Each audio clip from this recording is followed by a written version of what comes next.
بسم اللہ الرحمن الرحیم۔ اسلامی سوال ہے، کون سے نبی کا نکاح فرشتوں نے پڑھایا تھا؟ جواب ہے حضرت شیش علیہ السلام۔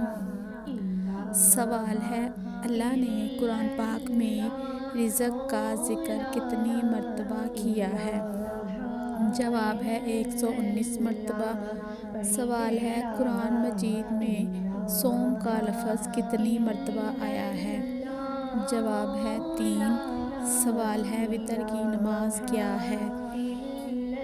جواب ہے واجب۔ سوال ہے، حضرت موسیٰ علیہ السلام کا لقب کیا تھا؟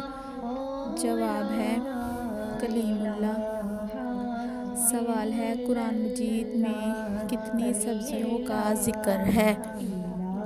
جواب ہے 4۔ سوال ہے، عورت کے جسم کا کون سا حصہ مرد کو پسند نہیں ہوتا؟ جواب ہے زبان، اگر عورت زیادہ زبان چلائے تو۔ اس میں سے کوئی بھی سوال اچھا لگے تو چینل کو سبسکرائب